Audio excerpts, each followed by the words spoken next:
Wowzers, we have been having some really great discussions as we think and rethink our approach and where did things come from? Are they fit for purpose? Are they around a manufacturing-based mentality? And so we are so excited to have Brandon, who dove right into his new job with an amazing project that has a lot of outreach and impact for really the way to rethink about jobs. So really excited to talk about a skills-based approach to the future of workforce hiring and development with Brandon. All right, thank you. Let me just hold on. I can't share this without quitting. Can I help? Let's see. Sorry, but I am new to Chrome because this is a new computer. Those are always the funniest things that they do to us. Really right? Smart to start out kind of the day there, isn't it? With that. Let's share a win. Yep, I'm gonna have to come back. Sorry. Let me see. You sent it to me on LinkedIn, right? Yeah, Canva sent it to you. Yeah. Let me. Okay, I can bring it up here. Just share the tab. Yep. All righty.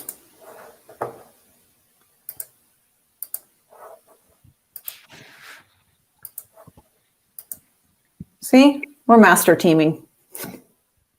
You got it. Yeah. So, first of all, thank you for a wonderful day, Liz. This has been fantastic. Lots of great discussion, and I think it's interesting if you really look back at the day. We're all having similar discussions, but we're a lot of us are trying to figure it out. And what I really love about this practice and where we are as an industry is we're having these discussions and we're trying to figure things out. And it's all about building capability. So today I'm going to do kind of two things in this talk and try to make it as interactive as possible. So I want you all just to pepper in chat and questions as we go, because we don't yet have all the answers in what this initiative we're doing. So I'm going to talk a little bit about an initiative we're doing where we're transitioning to a skills-based approach for hiring and also for opportunity and career growth. But also just talk a little bit about kind of the state of the world we're in, which reinforces a lot of the topics we've discussed today and that we've had from all these great speakers. So let me see how just click. So really what this is about is the transition to a skills-based approach for hiring and workforce development. And part of the opportunity I have in this job I'm at, so I'm now the VP of Learning and Leadership at Walmart. And what we're doing is trying to take a more holistic look at potentially creating what we're calling a talent marketplace. And a lot of folks are talking about that today. But really what it's about, the underlying kind of thesis, if you will, is how do we get to a dynamic talent pool, right? How do we, I get a message that the computer's about to shut down if I don't plug it in. Really prepared here, Liz. So how do we get to a dynamic talent pool that provides equitable opportunity, right, across the board for folks, but also how do we look at our pipeline? Because one thing I found when I came in here is there are lots of varying business focuses that we have. Businesses that we're growing, some in hyper growth, some new areas we're getting into that really stretch the boundaries of what you might think about when you think retail. And that's going on across every industry right now, is folks are figuring out, they're breaking out of those old sort of vertical silos, if you will. So, for example, one area we're moving into at Walmart is health and wellness. And we're literally building medical centers across the country in the US. And we have 34 of them now. which offers all sorts of medical services and benefits, primarily targeting folks who don't have health insurance or they don't have really robust health insurance. And what are we finding? We're finding that this is a really underrepresented audience. And so now we're undergoing hypergrowth in that area. But there's not enough nurses, there's not enough medical practitioners, there's not enough doctors, all this kind of thing. So we see the deficit in the talent there as well. And so I know we're all experiencing this in different ways, but we're a traditional retail store now getting into the medical business. You see that with our competitors. You see Amazon moving into all sorts of areas that they weren't necessarily fluent in to begin with. So the idea of this talent marketplace also extends beyond our companies, right? And so if we help formulate and create the future workforce that we all need, we're creating more opportunity for people. And it's not necessarily about keeping them in the walls of the company, right? It's about developing them to be the best they can be wherever they are with their career, and hoping that when they find that career, that meaningful career here, they'll stay, that kind of thing.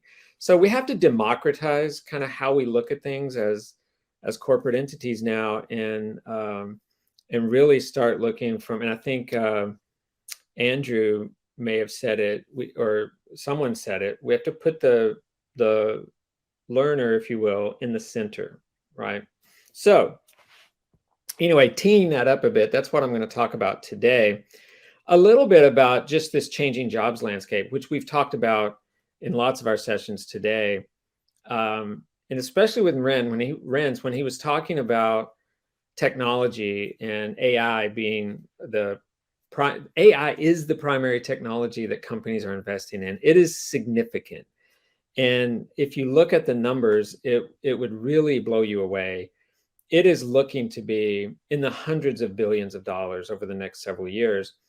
So this significant investment is happening. But as you can see on the little graphic I'm showing there, there's a complete misalignment with technology integration and workforce capability. And I don't know too many CEOs that are really, especially CTOs maybe, that really understand what their workforce's capability is today to be able to even use that technology or build products or services from that technology that they're integrating. And this significant investment in technology has created an imbalance. And I'll be honest with you all, that imbalance is quite significant. And it is I call it the skills paradox we're in, but this has created a chasm, a gaping chasm that's going to be really challenging. There's not anyone that you talk to that is not calling this a war for talent. I don't necessarily like that term, but it is kind of like that out there. I was just talking to the CLO at Intel, and he said that engineers, technical folks, they cannot find them. And it is a massive deficit for their ability to execute on their strategies. And so, yeah, it's driving wages up in certain role areas. But the fact of the matter is, this is really across the board, as you can see in what some people are calling the Great Resignation, or all these terms they're using right now. Great reawakening is what I like to call it, because the workforce is reawakening, and they're like, especially after the last 18 months, they're questioning what work really is. And they're really asking us as companies to redefine work for them to make it more about them. And so this business transformation and this rapid acceleration of investment really is challenging for us. And of course, it's people like us that are on the platform having to deliver that capability, because we're the training folks and we're the HR folks. But every worker at every level will interact with technology now, from now on, to get their job done. And so we've got to make sure the workforce can understand and use. And it's not just technology, it's all of the adjacent skills that are necessary to support these integrations and how products and services are now being created. So this changing jobs landscape is really quite significant for us. So if we go forward, thank you, Liz. Are you controlling, Liz? Oh Lord, it's going. Okay, there you go. Woo, thank you so much. Um, so is this coming from the Canva?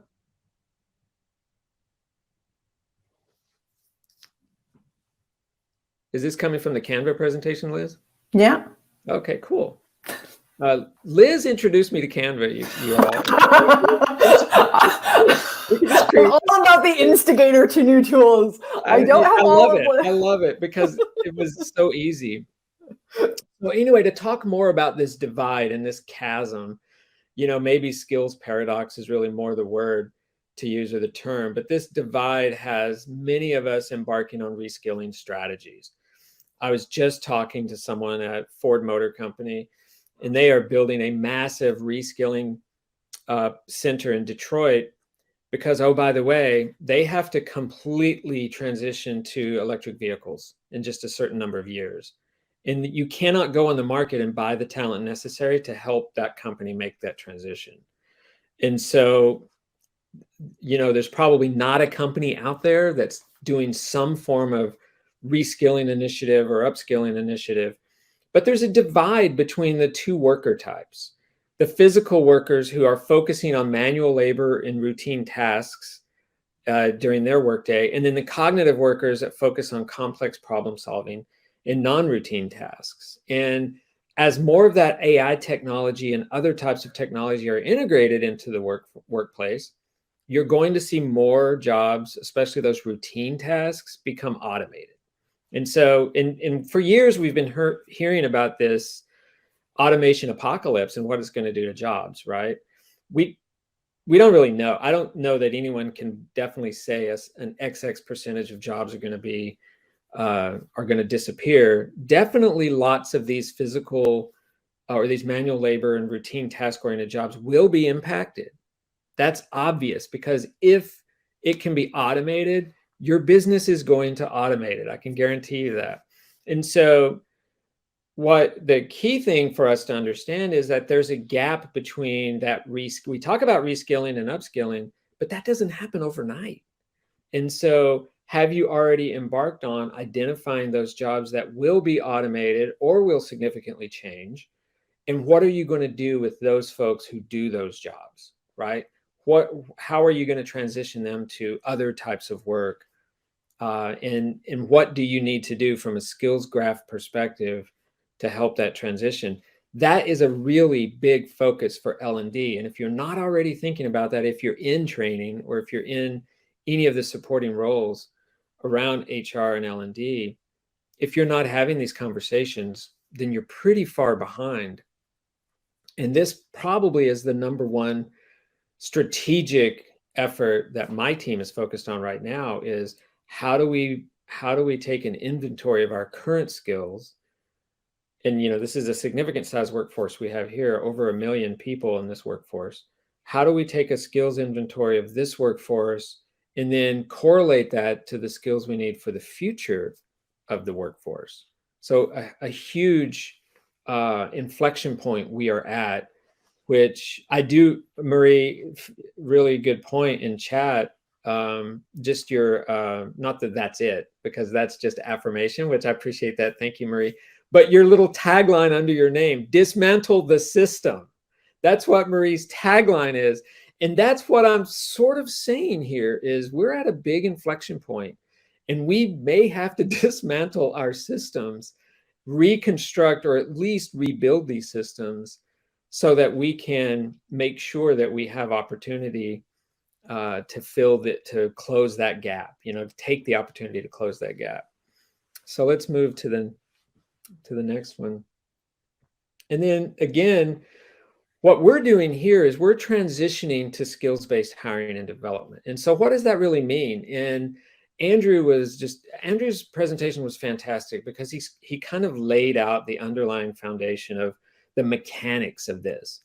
But what drove us to start thinking about this was a program I'm going to talk about in a little bit called Live Better You, which is our program internal to Walmart.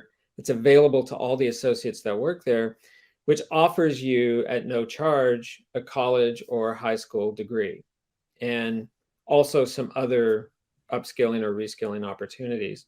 Now, when we started the program in 2018, it was focused a little differently, and I'll talk about that in a bit. But as we were 3 years in looking at this program, a lot of the inequitable systemic construction of the program led us to question some things, which then led us to a broader discussion of, well, wait a minute, credentials overall. And we scanned and saw the number of our job descriptions that have a requirement for a college degree. And when you start asking questions of like, why is a college degree required? Then, and you dig into the demographics, then you show, or you show the data comes forward that shows you have a really systemically designed system of oppression in a lot of ways. It's an inequitable system that closes opportunity for a large number of folks that are in your workforce. So then we started talking about a re-credentialing effort. How do we start thinking differently about skills versus degrees? And it's not that a degree is a bad thing. So don't take it wrong. A degree, a lot of people work pretty hard to get a degree. It's a credential. There's nothing wrong with it. But what about all those people who don't have access to do that or don't have the ability to do that for whatever reasons? They don't have the opportunity to get that degree, but that doesn't mean that they can't do a large number of these jobs. We saw this eruption, if you will, or this disruption in a lot of ways a few years ago in the tech sector, because like I was talking about that the Intel CLO, there's not enough folks to do the job. So they had to start looking at their requirements. When I was working with some folks at Google back in the day, if you were going to be a product manager at Google, you were required to have a computer science degree and an MBA. There were really no discussions if you didn't have that. And oh, by the way, they cared where you went to school, what universities you went to. That was a large part of the discussion. And now you're seeing a complete 180 on that. Is like, let's validate the skills and can these folks do the job? And so this transition to skills-based hiring hopefully will open the doors to a lot of folks who haven't had entry before. We'll see how that goes. That's one of the driving factors behind what we're doing here as well. You can look at these, what WEF brought out as the skills required for the future of work. And, some folks talked about this today as well. Lots of behavioral skills are necessary. Lots of team-based skills, because work is definitely moving from from an individual focus to a team-based focus. We just transformed all of our store roles in the stores across the US to be more team-based. So you're not just working in one area, you may work in multiple areas and you work in a smaller team. So there's lots of skills that are required for you to be able to successfully work in a team-based environment as well. So we'll really have to start looking at how do teams work versus how do individuals get the job done as we go forward. Skills, as we know, are context specific, such as operating a specific machine or processing a document. We need to shift our thinking around that as our workforce moves to more team-based work, which shows in this list here. Okay, let's move forward, Liz. I don't even have to push the little arrow button because Liz is there. Thank you so much.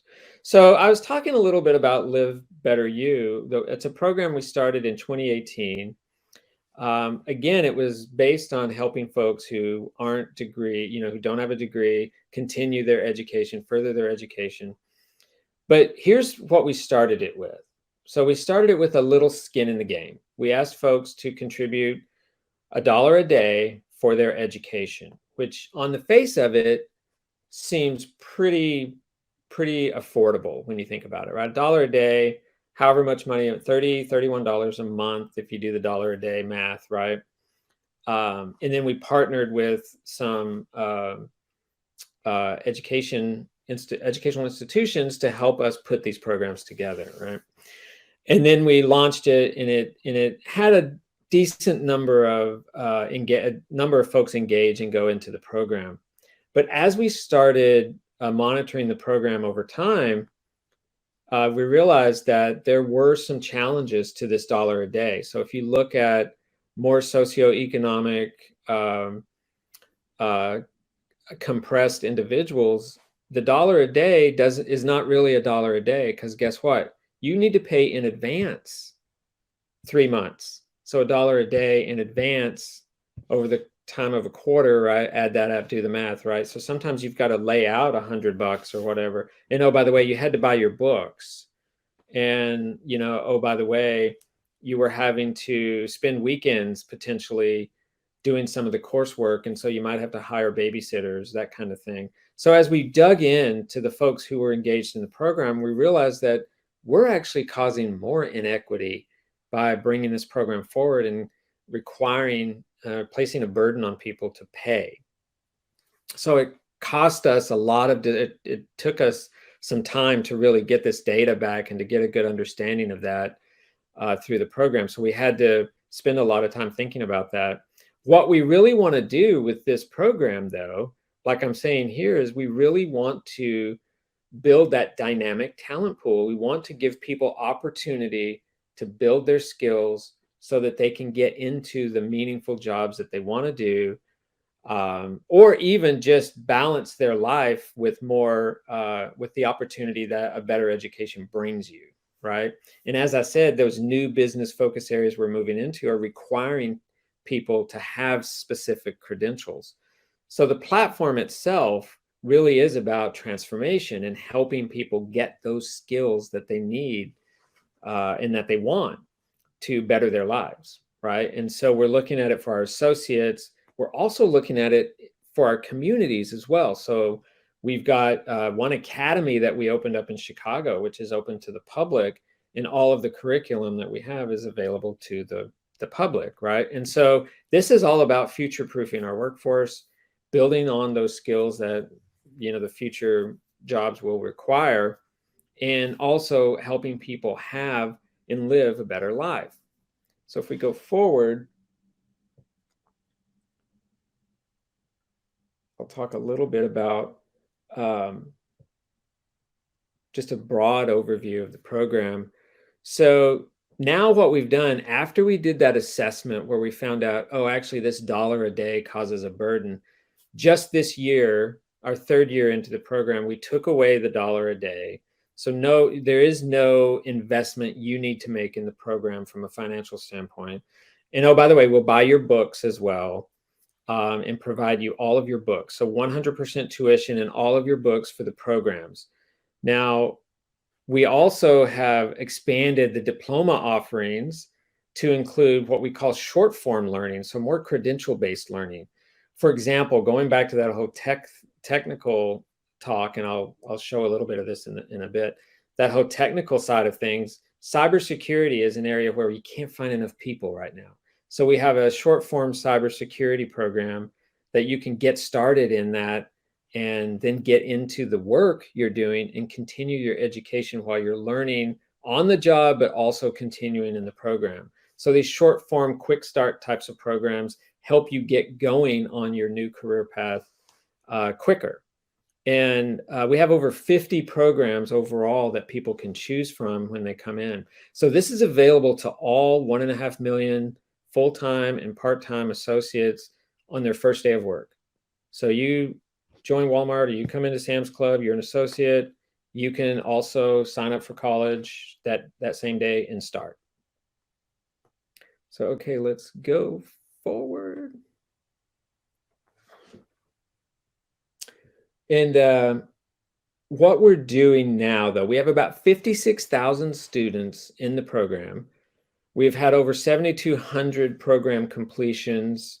And when we break it down on the demographic, 49% of them identify as white, 18% as Black, and 16% as Hispanic or Latino. And this actually represents the employee population overall. It directly correlates. Let's go to the next slide. I like these segues, how it goes. So we've had over 330, we've had about 336 bachelor's degrees, associates who have achieved a bachelor's degree. 50 have earned their associate degree. 1,805 have earned certificates, and 2,400 have completed their high school degrees. And then obviously, while they're employed at Walmart, even before they come into a program such as this one, if you're employed and taking training, those training classes you complete can be used for credit towards the programs that are in the degree part of LBU as well. Most of the degrees in those associate's degrees are coming out of, or they're doing business related fields. And then of course, healthcare and then technology. So business related, healthcare and technology, those are the key degree programs that people are signing up for. So if we go forward. So some data that just came out that was published by the Lumina Foundation this year. They dug really deep into the data on the program, and they published it just a few weeks ago, actually. But what we're finding is that the associates who participate in LBU are 4 times less likely to leave the company than non-participants. Black and Hispanic and Latino associates who participate leave the company at a rate less than a quarter of non-participants. And so, as we know, attrition is an issue at all companies. So now we're seeing programs like this, and we're hearing from other companies as well that are starting this. Target has a pretty similar program, not quite as robust, but they're building it. They're getting there with it.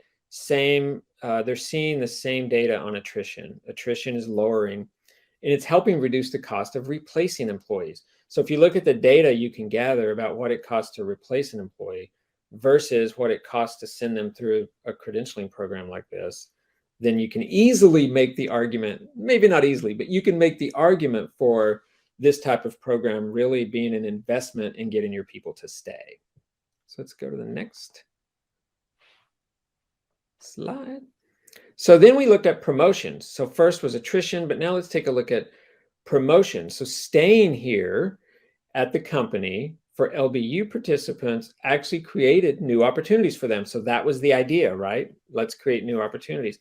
Promotions measured through increases in job levels signaled the value of the program. This is like a key value. Both male and female participants received promotions. Males particularly saw improvement with a 16.6% of them receiving a promotion, which is 95% more than non-participating men. 17% of female participants gained a promotion compared to 10% among non-participants. So promotion was impactful across racial and ethnic groups as well. White associates who participated were 80% more likely to receive a promotion than non-participants. Black program participants were 87.5% more likely, and Hispanic or Latino participants were 70.7% more likely to earn a promotion, with 16.9% actually being promoted. Promotion is arguably one of the most tangible benefits of a program like this to the employer. That's higher wages for the employee, that's more authority, more autonomy, and really helps us uncover that strong work ethic, right? So we see a lot of value in this type of program when it comes to that data dimension. So let's go look at the next screen. Performance. So performance ratings as well. We're seeing that associates that participated improve their performance ratings over time. So within 6 months of enrolling in the program, by even more than 10 percentage points. Performance gains were consistent across gender and race or ethnicity, but participants identifying as female had significant improvement in their performance rating. All right, let's go to the next. So those are the 3 key data dimensions that Lumina focused on: was attrition, promotion, and performance in the program. So, there's over 200 training academies that are connected to Walmarts across the US where folks receive their training just for their job functions that they're in and for their leadership training for all of our leaders. We have digital learning through our centralized LMS And then the LBU program provides really specific skill sets for our entire career life cycle. So these are the nodes that are forming that talent marketplace, if you will. But by connecting the academy training to LBU's programs, now we're able to validate their knowledge going through the programs and the credentialing that they're shooting for. So just moving on to a little bit of like, okay, how do you embark on this kind of transition, if you will, to skills-based hiring?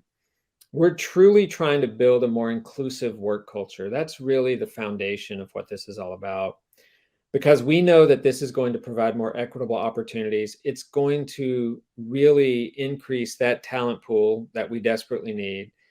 And it's going to take the burden off of a lot of our folks from feeling like they don't have opportunity. And again, like I said, it's not that degrees are bad. That has nothing to do with it. It's just really about opening the doors wider and letting more people in to that, and taking down those kinds of structural barriers that a lot of organizations have to economic opportunity. Economic opportunity is the best equalizer, we think. So, one key data point, approximately 80% of Black Americans won't have a 4-year degree by the time they're 26 years old. And yet roughly 80% of family sustaining jobs right now require a 4-year degree. Take a look at job descriptions, right? And so we'll never fix this economic inopportunity, this opportunity issue will never be fixed unless we make the changes necessary. And so one of the key parts that LBU offers right now is this career pathing, these career pathing structures, if you will. So we really want to provide a clear, relevant, and accessible career path. And right now, candidly, we're doing a lot of the LBU career pathing with human curation. We're really intentionally looking at what skills are needed for specific critical jobs of the future. And we're building out these career paths without a lot of technology right now. So at our scale, that's not going to work. We know we're going to bring technology into this. A lot of what Andrew was talking about, a lot of what Renz was talking about, we're going to need technology. But right now we're looking at, if you go to the next screen, we're looking at how do we make this transition and not just rely on technology first, but how do we make this transition to skills-based completely, right? And these are some key questions you would need to think about as well. Do you even know what skills are in your company? Do you have a skills graph at all? How do you validate those skills? Or if you do move to a skills-based hiring approach, how would you validate them? And as we know, this shelf life of skills is 2 to 5 years. So maybe a little more based on what they are, but how do you reskill and upskill? What's your plan there? These are the 3 key questions before you even embark on that journey. And these are the things we're trying to answer right now. And we're also a part of the Business Roundtable, which has lots of other companies coming into this initiative. It's called the Multiple Pathways Initiative. There's tons of companies in that initiative. And when we gather and talk about our skills-based approaches, none of us really have this figured out yet. This is a new journey for many of us. And so we have a lot of folks, especially vendors in the field, telling us what we need to do and what we need to think about. But we also need to understand, do we just have these basic building blocks so we can have the right discussion? So think about those 3 things. And then if you go forward, one thing I have found is, oh, by the way, there's a lot of people in Walmart already doing this. We have our philanthropic foundation called walmart.org, which is working directly with the World Economic Forum. And they're actually working on the skills taxonomies that the WEF is producing. So we've identified those people and brought them into our work stream. So you've got to look around and figure out who's doing this within your company, and take those practices and help correlate all of those with what you're doing. One thing we found was we needed to unify around a common language as it applies to skills. And Andrew talked about this. There's lots of different terms and lots of different, we're the buzziest buzzword jargon place in any practice, right? L&D and HR. You've got to get that common skills language. And then you really have to create a working team that includes all of the stakeholders that are involved in moving you to a skills-based approach, which includes talent acquisition. It's your recruiters, it's your hiring managers, it's your subject matter experts in the field. It's those folks writing those job descriptions that you're going to need to transform. And it's folks in HR and L&D. And then, like I'm saying, identify some critical jobs to start with first. You don't want to boil the ocean. I think Andrew was talking about that as well. We're identifying a few that we want to focus on, especially around some of the leadership capabilities and capacity, as well as some of the technical skills. Okay, let's move forward. So one thing we're doing now, we just did this, I talked a little bit about it with Andrew, is we're going through some manual deconstruction. That's what I call it. We're taking job descriptions, and this would be a really good exercise. We're taking existing job descriptions and we're deconstructing them into a skills-based job description and transforming the job description. So one I took was over 3 pages with, I think, about 30 bullets of, 2 or 3 sentence information, and converted it to a skills-based job description, which had 1 page and about 8 bullets. So it really helps you to reframe the job based on what the candidate's skills need to be, how those skills are validated, and what their experience will be in the actual job. So it's a process that will really help you identify where you're at, especially when you think about a taxonomy and a common language. Then you should start having the discussion about how technology can help you come in and then take your skills-based approach to scale. One thing I did was, after I deconstructed that job description, I took the original job description and I ran it through a skills-based job description generator, if you will, and it came up with over 120 skills categorized in 13 competencies. So you've got to be careful about technology because it's going to cause you to do some manual work anyway, more than likely. All right, let's go forward. So just some resources. And again, what Andrew listed, his resources were fantastic. Skillful.com, check it out. If you're interested in skills-based approaches, check out skillful.com. The Opportunity at Work Foundation is a fountain of information. Obviously, SHRM as well. And of course, you can contact me as well, and I'll share whatever we're doing at Walmart about our approach. One thing we have gotten involved in too is the 110 organization, which is a multi-company initiative to provide 1 million Black Americans a family-sustaining job that does not require a college degree. And we're going to do it within 10 years. And so the great thing about this is it's intentional hiring, but it's also giving us an opportunity to architect the system that's necessary to move to a skills-based approach. So this is a family-sustaining job for 1 million Black Americans that does not require a 4-year degree. Now, what we're going to find out in that experience and working with all these other companies on this is we're discovering that the majority of our jobs can more than likely be transformed to not require a college degree. And so if you think about that, think about how wide the doors open to really make a more equitable and scalable opportunity for people. And that's really, at the end of the day, what it's all about. You're transitioning the way you create, acquire, and retain your workforce. You're doing that in a much more human-oriented way, but you're doing that to provide opportunity for people. And so that's really, at the end of the day, what it's all about, right? That's what we do. We build capability. So that's what I've got. Let's see if there's any questions. Anything going on about all this stuff I just threw out at you? Quite a bit. Thank you so much. It's so inspiring because it is really that aspect of rethink, reframe, to really challenge what are the barriers that we're creating. So thank you so much. Exactly. So good. So here we have the question, could you suggest a good way to deconstruct the job description into a skills-based one? Yes, I actually created don't laugh at me, or maybe do laugh at me. I created an Excel spreadsheet template to take a deconstruction exercise, right? And I can share it with anyone that wants it.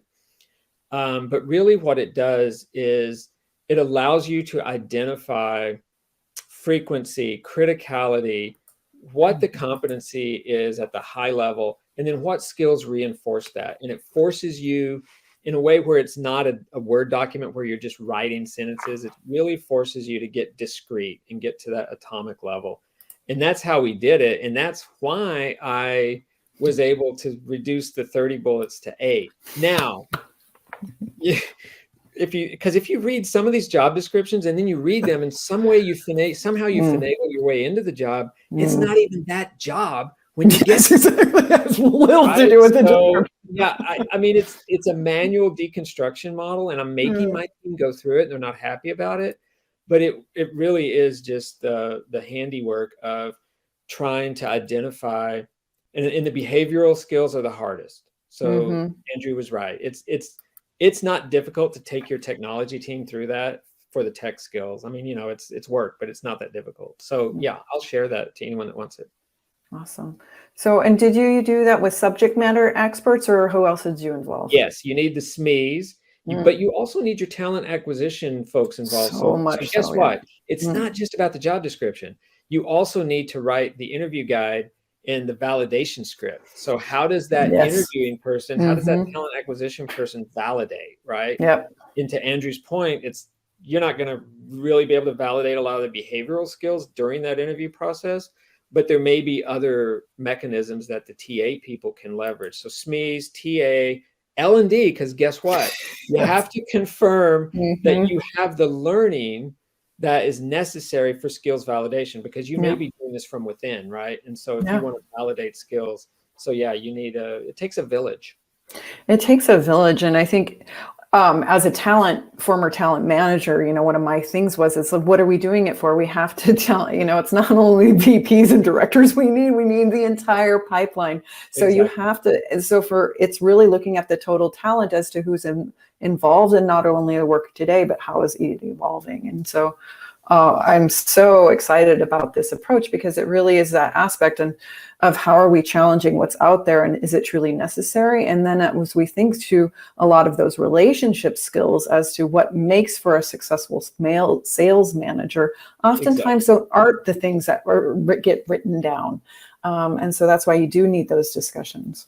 Yeah, I'll share. So I took a hard one. I took an area manager job for our e-commerce business. I took that job and tried to deconstruct it. So I'll share the deconstruction, but the before job description and the after job description, and then you can kind of see the difference. It's like stark. Yeah, no, I agree. That is awesome. You're a brave man. Yeah, absolutely. That's funny. Well, but I think this is so relevant. If we look at like kind of the old school, what were success profiles, et cetera, it's getting that broader view of what does success look like, and getting the trait, the experiences, the competencies, but also that aspect of what is the learning agility that is going to be necessary, so that you're not just blindfoldedly just saying, well, we're assuming this will help. Yeah, you're right. And we've got to also be careful too, that we don't construct another system that creates its own barriers, right? We're all human. I think it was Andrew again that said, we're all unique. And so we're going to come at this in different ways. And so some of these decisions, most of these decisions we make now are pretty gut decisions based on something, literally how they're coming across to you, like on the phone and stuff like that. So we just have to be careful that we don't, by moving to skills-based, we don't remove the humanity from what we're doing. So. And I think, and that goes back to what we were just talking about with Kelly about the, like the learner centricity, and that it's personal and that it's context. All of those things that we've been talking about, they really integrate, because at the end of the day, what is a fulfilled employee? it's back to that learner centricity and then you're going to see that in the attrition, and you're going to see that in the retention and the engagement and the promotability. Yeah, Awesome. I mean, I think I shared earlier that one key data point, which blew me away, was people will take training in future of work development over their salary. The salary Yeah. falls number two. And so Mm-hmm. people want to be developed, and they want accessibility to it. And Yeah. we're too far in this now, for so many years into corporate learning, to have these doors not open wider. So agree. Okay, in the work with other companies, what did you find about the company-based characteristics of the skills? So in the work we're finding, it's difficult to unify on a common language of what it even means. A lot of folks are still stuck in building competency frameworks. And it's just hard to understand how and Jenny Rometty, who started the 110, I think she used to be the chairman of IVM.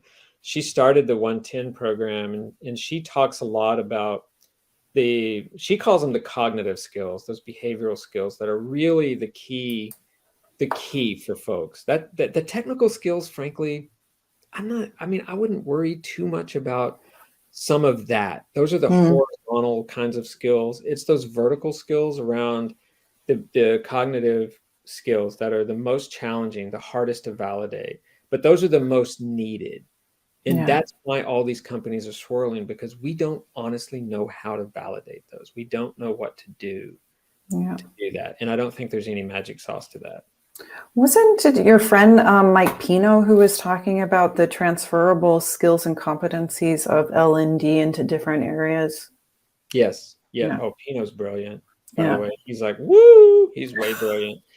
But yes, and he actually has, we should get him to talk to us at some point, because he has a whole compendium of research around this to help delineate that component, because you've got a stressed out recruiter or hiring manager. How much attention are they going to really be able to put into discerning all these different candidates for a job? And 9 times out of 10, I bet they're just going on their gut feeling of how they interacted with the person, right? So so there's so many of these nuances that are necessary. There's so many of the nuances. I don't know if litigate's the right word, but to figure out, right, as we move into this approach. It's not just about documenting a skills taxonomy. It really isn't. Companies are starting with, they're calling in the technology, and they're going, okay, you're going to build this taxonomy, we're going to assign it, and then go, right? No, that'll create the same mess you have now with the hand curated 50,000 job descriptions and 50,000 job titles, right? Oh my God. I couldn't agree more, because it's that aspect. It's the belief that a tool is going to fix the problem. You actually have to look at the problem before you can try and have a tool to fix it. And Andrew was talking about that too as well. Yeah, I love it. Well, thank you so much, Brandon. I know I kept you a little bit over. Absolutely wonderful discussion, and so appreciate you taking this in, because I think this really is that next aspect as we continue to reimagine what learning and talent and development is. How are we reimagining also those opportunities and taking away the barriers to? Yeah. No, thanks. It's a great day. Thanks for curating this. Fantastic stuff. Absolutely. Thanks, everyone. Thanks, everyone.